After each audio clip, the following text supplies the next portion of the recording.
नमस्कार दोस्तों, स्वागत है विक्ट्री स्टडी पॉइंट में। दोस्तों आज हम 12th क्लास की जो ज्योग्राफी है, ह्यूमन ज्योग्राफी, उसका आज 5वां चैप्टर पढ़ रहे हैं। इस चैप्टर का नाम है प्राथमिक क्रियाएं। तो सबसे पहले दोस्तों हमको ये आना चाहिए कि ये क्रियाएं होती क्या हैं, आखिरकार आर्थिक क्रियाएं क्या हैं। जो वर्ड आप देख रहे हैं कि प्राथमिक क्रियाएं, ये क्रियाएं एक ऐसी क्रियाकलाप मानव के होते हैं जिनसे इंसान को प्रत्यक्ष रूप से आय प्राप्त होती है या उनको धन प्राप्त होता है। आप कह सकते हैं कि क्रियाएं या आर्थिक क्रियाएं वे क्रियाकलाप होते हैं जिससे मानव को धन प्राप्त होता है या उनको आय प्राप्त होती है। वो पैसे से संबंधित होती हैं, वो होती हैं क्रियाएं। चाहे मानव मछली पकड़ रहा है, कोई कृषि कर रहा है, खनन कार्य कर रहे हैं, इन सभी कार्यों से मानव को क्या है, आय प्राप्त होगी और उसको पैसा प्राप्त होगा।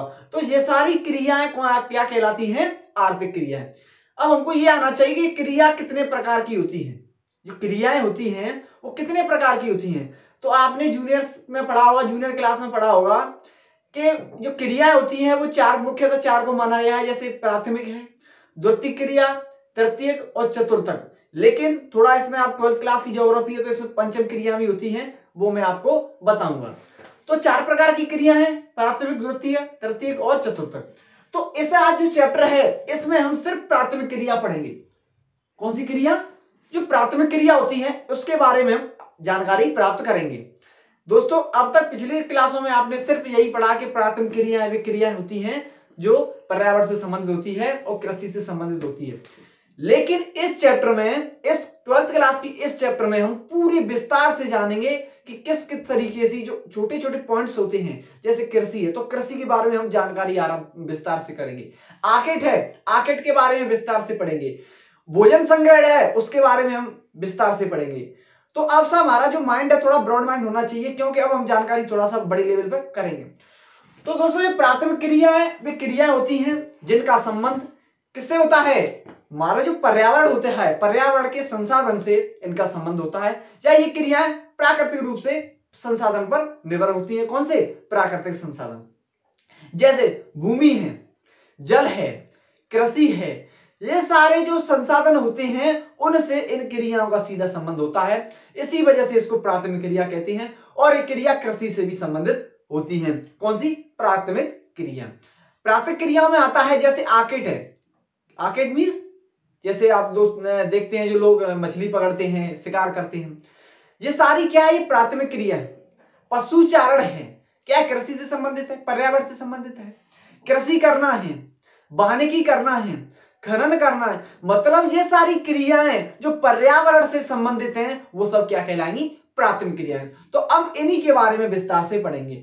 तो जो पहली प्राथमिक क्रिया जैसे बताया मैंने, आर्किड है, भोजन संग्रह है, पशुचारण है, वानिकी है, कृषि करना है, खनन करना है।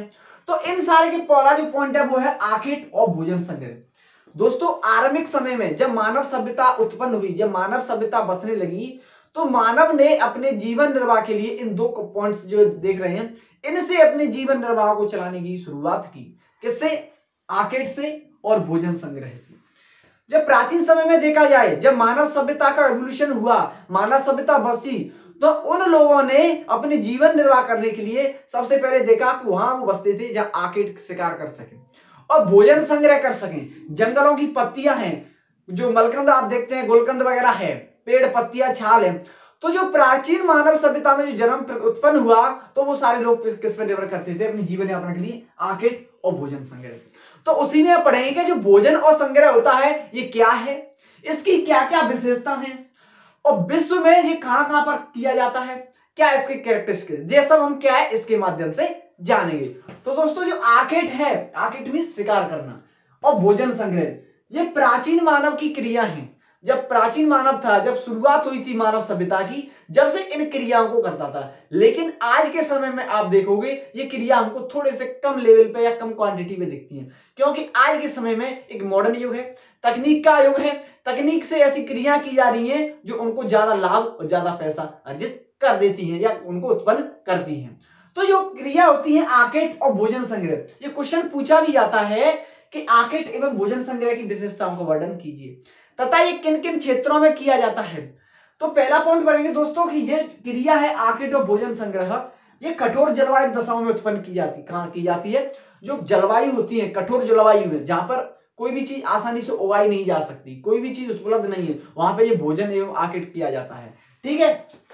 और दोस्तों जो क्रिया है इसको सर्वाधिक कौन से लोग करते हैं? जो आदिम कालीन लोग होते हैं, जो लोग जो जंगलों में रहते हैं, उनका सभ्यता का उनको ज्ञान नहीं है, वो पढ़े लिखे नहीं है, अशिक्षित हैं, तो वो सारे लोग जो जंगलों में अपना निवास करते हैं वो लोग इनका यूज करते हैं। आज के समय में थोड़ी थोड़ी जगह आप देख भी सकते हो जहाँ जंगल है, वहां पे लोग लकड़ियों को इकट्ठा करते हैं, किसानों के जो जानवर होते हैं उनका शिकार करते हैं और अपने जीवन यापन को संभव बनाते हैं। तो अब पहला पॉइंट आप ये लिख सकते हैं कि इसमें कठोर जलवायु दशाओं में किया जाता है और इनको मुख्यतः या सर्वाधिक आदिमकालीन लोग इसको अंजाम देते हैं, उनको संपादित करते हैं।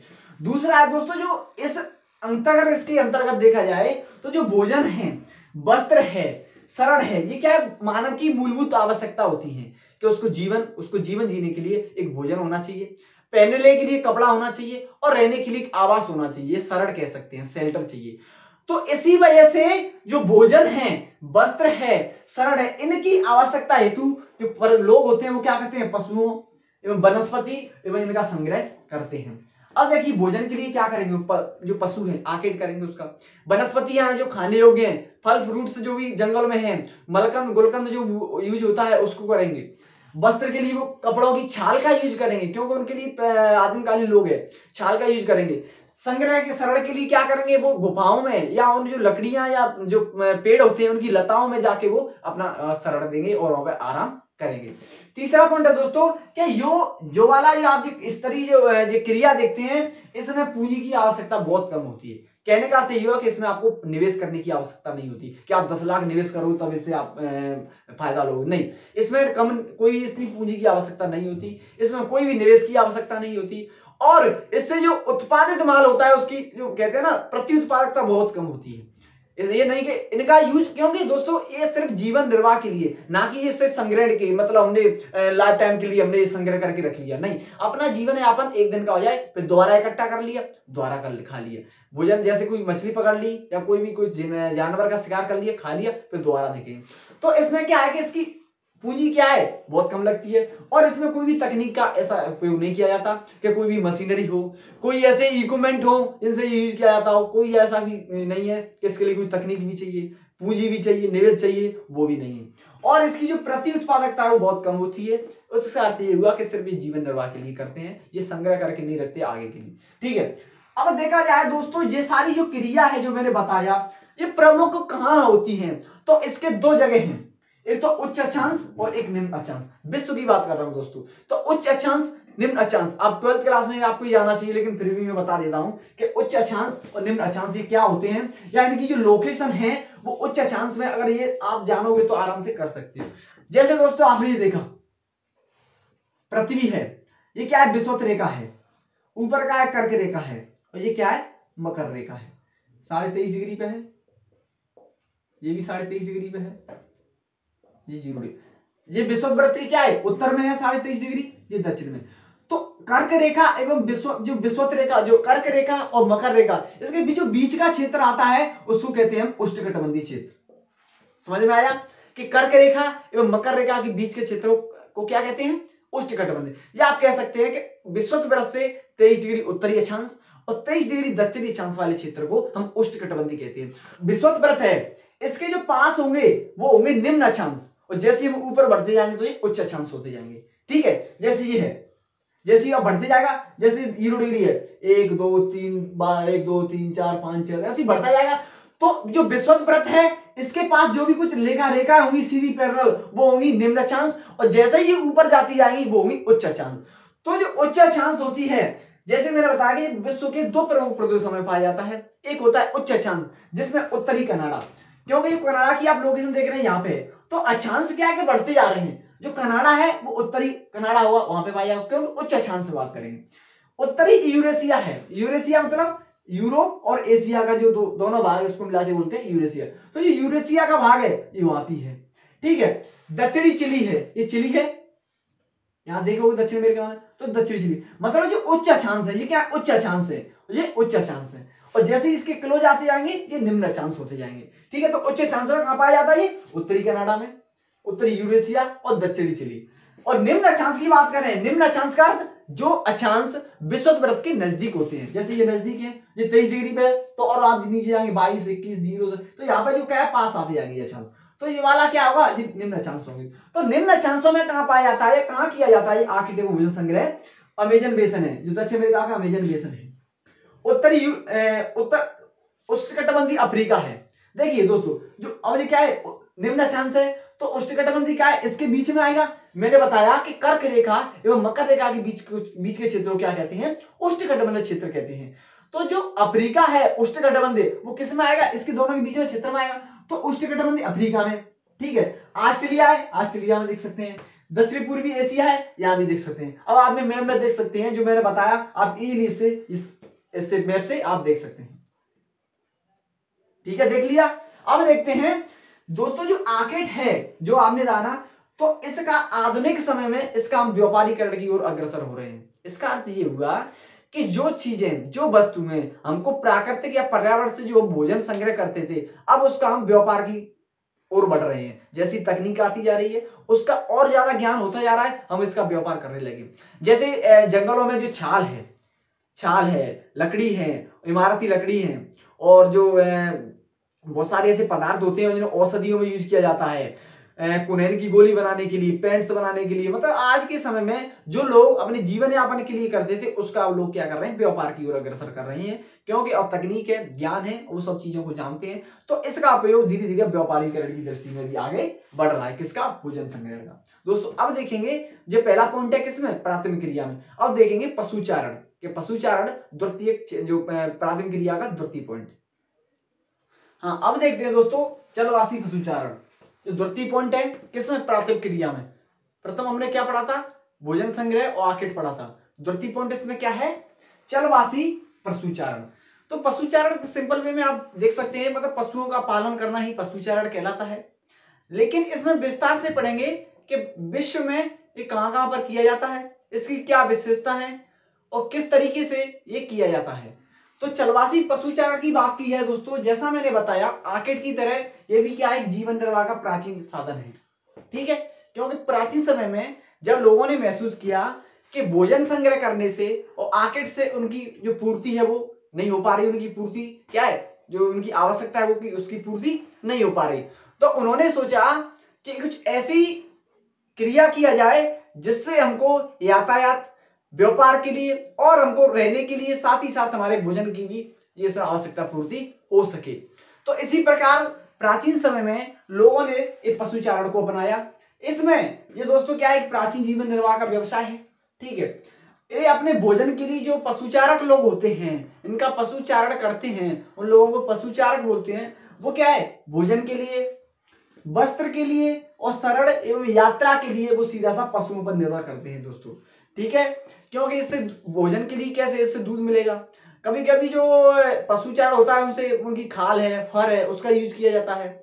वस्त्र के लिए इनकी फर का यूज किया जाता है। ठीक है, तो हम कह सकते हैं कि जो पशुचारण है वो लोगों की कई आवश्यकताओं को पूर्ति करता है। ठीक है, तो प्राचीन समय में लोगों ने सोचा क्यों ना हम पशुचारण किया जाए, जिससे हमारी भोजन की आवश्यकता, वस्त्र की और शरण की आवश्यकता की पूर्ति हो सके।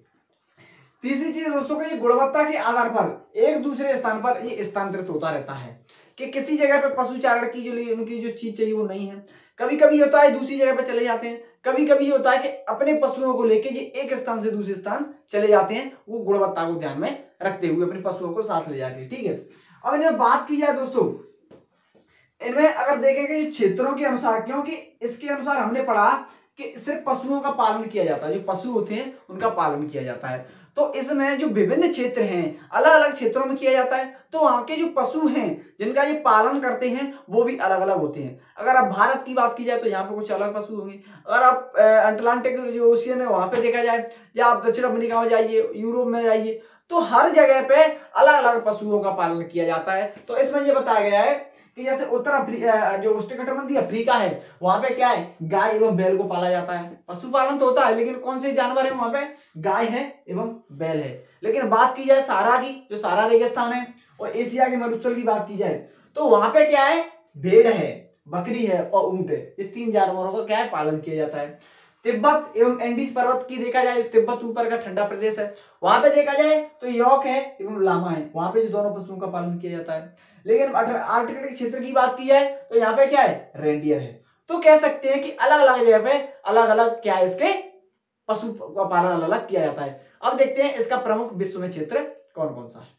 अब इसके क्षेत्रों की बात की जाए कि चलवासी पशुचारण विश्व में किन किन क्षेत्रों में किया जाता है, ठीक है। तो इसके प्रमुख 3 क्षेत्र हैं। ये मैप के जरिए भी क्वेश्चन पूछा जाता है, कभी कभी दे दिया जाता है, पूछता है कौन सा क्षेत्र है चलवासी पशुचारण से संबंधित। तो ये भी आपको याद रखना है। जैसे 3 क्षेत्र इसमें दिए गए, पहला क्षेत्र है जो उत्तरी अफ्रीका से जो अटलांटिक तट है उससे होता हुआ जो अरब प्रायद्वीप होता हुआ क्या है चीन और मंगोलिया में प्रवेश कर जाता है, ठीक है। तो ये लिखा है कि उत्तरी अटलांटिक से उत्तरी अफ्रीका के अटलांटिक तट से अरब प्रायद्वीप होता हुआ मंगोलिया एवं मध्य चीन में। जैसे ही अफ्रीका है ऊपर होते हुए जो प्रायद्वीप है अरब का और जो मंगोलिया है चीन में प्रवेश कर जाता है। तो पहला तो ये क्षेत्र है। दूसरा ये यूरोप है तथा एशिया के टुंड्रा प्रदेश हैं, वहां भी ये किया जाता है। तीसरे क्षेत्र में बात की जाए जो दक्षिणी गोलार्ध है, 2 गोलार्ध है, उत्तरी गोलार्ध और दक्षिणी। तो दक्षिणी गोलार्ध के जो दक्षिण पश्चिम में अफ्रीका है, दक्षिण और पश्चिम में अफ्रीका है एवं मेडागास्कर द्वीप, तो यहां भी ये किया जाता है। तो इसके 3 क्षेत्र है प्रमुख चरवासी पशुचारण के। कौन सा, ये वाला अटलांटिक जो प्रायद्वीप वाला, ठीक है। दूसरा है यूरोप तथा एशिया जो एशिया का टुंड्रा प्रदेश, और तीसरा है दक्षिणी गोलार्ध का जो दक्षिण पश्चिम अफ्रीका है और यहाँ पे क्या है मेडागास्कर द्वीप है, ठीक है। जो चलवासी पशुचारण होता है वो क्या है, ये लोग क्या है ऋतु प्रवास भी करते हैं। ऋतु प्रवास क्या हुआ कि मतलब विभिन्न समय के अनुसार या ऋतुओं के अनुसार ये क्या है, जैसे गर्मी हुई, गर्मी के क्षेत्रों ग्रीष्मकालीन में कहां करेंगे, ये पर्वतीय क्षेत्रों में क्या है प्रवास कर जाती हैं। जैसे शीत समयकालीन आया तो वहां पे क्या है ये दोबारा से कहां पे आ जाते हैं, कहां पे प्रवास कर जाते हैं, मैदानी क्षेत्रों में। तो ये गतिविधि है ऋतुओं के अनुसार, मौसम के अनुसार एक जगह से दूसरी जाना, इसी को ऋतु प्रवास कहा जाता है, ठीक है। तो कुछ भारत में कुछ जो पशुचारक जनजाति हैं जो ये कार्य करती हैं, जैसे गुज्जर है, बकरवाल है, भूटिया है, ठीक है, गद्दी है, ये क्या है हिमालय में पाई जाती है जनजाति। और ये क्या है कि समय के अनुसार ऋतुओं के अनुसार ऋतु प्रवास करते हैं दोस्तों। अब बात की जाए जो चलवासी पशुचारण है उसकी संख्या में कमी क्यों आ रही है, आज के समय में इनकी संख्या क्यों घट रही है, इसका एक तो कारण है दोस्तों जो राजनीतिक सीमाएं होती हैं उसका अधिरोपण हो रहा है, और दूसरा है शहरीकरण। जैसे ही शहरीकरण हो रहा है जो जमीन है उसका अधिरोपण हो रहा है, और वहां पे जो चलवासी पशुचारण के लिए मतलब उनसे पशुपालक के लिए वो चाहिए चरने के लिए वो क्या है उपलब्ध नहीं है, तो इसी वजह से उनकी भूमि पर अधिरोपण हो रहा है और उनके लिए मैदान नहीं है जहां पे वो चर सकें, उनके लिए चराई के लिए क्षेत्र हो। तो इसी वजह से इनकी संख्याओं में क्या है कमी आ रही है। एक तो राजनीतिक सीमा का अधिरोपण हो रहा है, दूसरा शहरीकरण। अब देखते हैं दोस्तों वाणिज्य पशुधन पालन। इसमें और जो हमने पशुचारण पढ़ा था उसमें अंतर ये था कि उसमें लोग पशुचारण जो पशु थे उसको इसलिए पालते थे उनका जीवन यापन हो सके, लेकिन इसमें थोड़ा सा अलग है। इसमें जो पशुपालन वाणिज्य मतलब कमर्शियल पर्पज से किया जाता है, इसमें किया जाता है दोस्तों। कभी कभी इस दोनों में इसमें अंतर भी पूछ लिया जाता है, तो ये भी याद रखना है।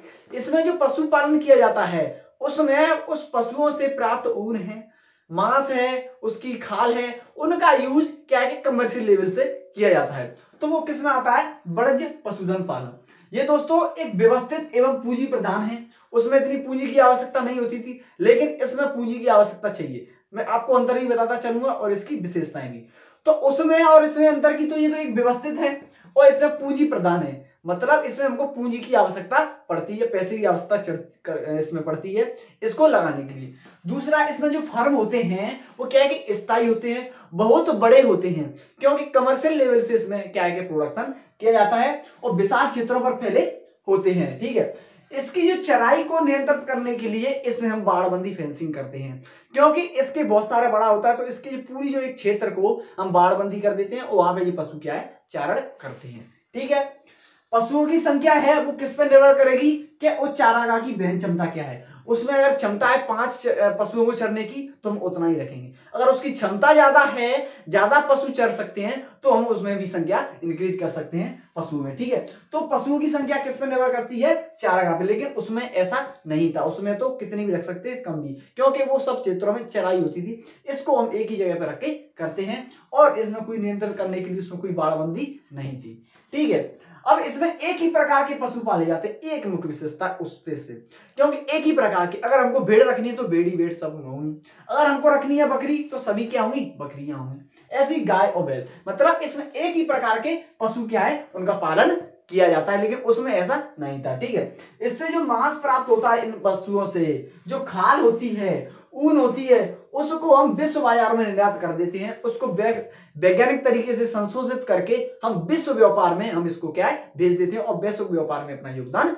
करते हैं। ठीक है, क्योंकि ये कमर्शियल लेवल से किया जाता है। ठीक है, इसमें जो वैज्ञानिक के आधार पर इसमें जो पशु है उनका प्रजनन, उनकी बीमारी, उनका ध्यान रखा जाता है। उसमें कोई भी उस बीमारी है तो वैज्ञानिक आधार पर उसका यूज किया जाएगा, उसका प्रयोग करेंगे और उसको हम कोई भी बीमारी उससे छुटकारा उनको दिलाने की कोशिश करते हैं। तो इसी वजह से क्या है कि वैज्ञानिक आधार पर क्या है, व्यवस्थित किया जाता है, जिसमें बीमारी पर ध्यान है, उनकी जनाने की सुधार करना है, प्रजनन है, मतलब इन सारी चीजों को हम वैज्ञानिक तरीके से हैंडल करते हैं। अब बात करते हैं दोस्तों कि इसके प्रमुख क्षेत्र कौन से हैं। तो इसके प्रमुख क्षेत्र हैं ऑस्ट्रेलिया है, न्यूजीलैंड है, अर्जेंटीना है, उरुग्वे है, यूएसए, मतलब ये सारी कुछ कंट्री हैं, यहाँ पे ये किया जाता है। आप मैप में आराम से ये चीजें जो मैंने बताई हैं वो देख सकते हैं। ठीक है दोस्तों, तो दोस्तों धन्यवाद। दोस्तों अगर आपको वीडियो अच्छी लगी हो, आपको लगा कि आपके लिए बेनिफिशियल है दोस्तों, चैनल को लाइक एंड शेयर करें और सब्सक्राइब करें दोस्तों, क्योंकि जब मैं वीडियो कोई भी नहीं डालूंगा तो आपके पास तुरंत नोटिफिकेशन पहुंचेगा। ठीक है, अब हमारा ये कौन सा चैप्टर है? प्राथमिक क्रिया। इसका हमने फर्स्ट पार्ट पढ़ लिया है, सेकंड पार्ट में हम कृषि से शुरू करेंगे। धन्यवाद।